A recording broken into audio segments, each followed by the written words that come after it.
I suppose the moral of the story is a bit of lube is very important.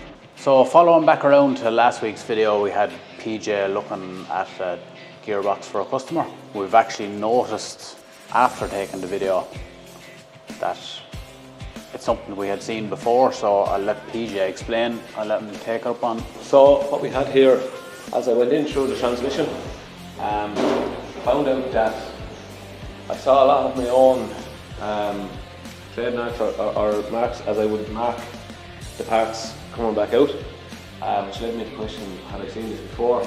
And due to our own traceability, we looked back and found that yes, this transmission had been here before, and it turns out we had the exact same problem where in the dyno shift, which is renowned to be bulletproof, this planetary arrangement here had completely broken up. It runs in the back here, and it's one of the reductions in the unit. Only ever seen this failing once before in my time, and it turns out the exact same unit. So Paul was looking after the job. We rebuilt the job, put it back in, and we had to go in and test out his oil and pressure and stuff. Yeah, I suppose from my point of view, it was obviously a concern that we had the very same failure, so there was something to miss somewhere along the line. So I suppose what I started off doing was checking our 17 bar, as we do anyway. So I knew we had our 17 bar pressure, which was good. Went from there then to 5 bar pressure, and was also good. So I was left a bit puzzled, I suppose. So after reading manuals, I found that there was another 1.5 bar lubrication pressure, which isn't so easy to test. So basically, it's on an open center tractor, this unit here.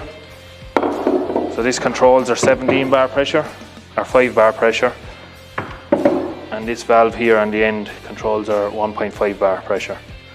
So I had an issue with the 1.5 bar. So I had to tee in to the 1.5 bar pressure and test it, and it was non-existent, I suppose. So therefore this wasn't being replenished with oil. After a lot of testing and scratching the head, I eventually, what I done first was I shimmed up the valve. Still hadn't got enough pressure. So I went a bit further then, and I actually found that there was 2 pipes that had been mixed up on the tractor.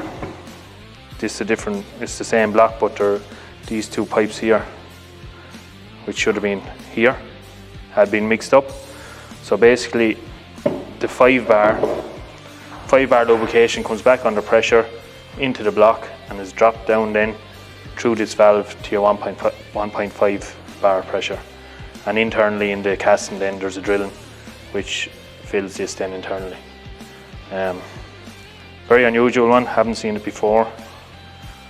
Something to look out for, I suppose, in the future. Yeah, so I suppose the moral of the story is a bit of lube is very important, but the fact that we've been able to, when the job came back in and we were able to, PJ was able to stop in his tracks and say, hang on now, this is something where we've been in before, even though it was a new customer had the tractor again. And so what happened was the transmission would have been in, reconditioned, went back out.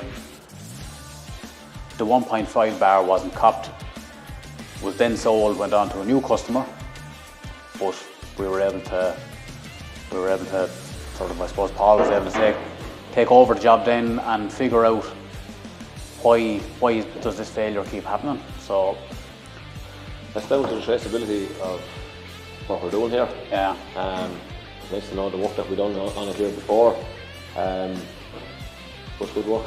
Yeah. And we couldn't know before that there was an external problem. And yeah. Yeah, I suppose traceability and communication, I suppose, is a big thing. Yeah. And I was able to nip the job, nip it in the bud, I suppose, before it transpired into another big bill for the customer. Yeah. You know? And that's why the pressure tests before you start a job and the pressure tests when you finish a job is so important, because you're not shooting in the dark. You can figure out why something has failed and prevent it from failing in the future. It's pretty much. Yeah. That's the big thing. Yeah. Yeah.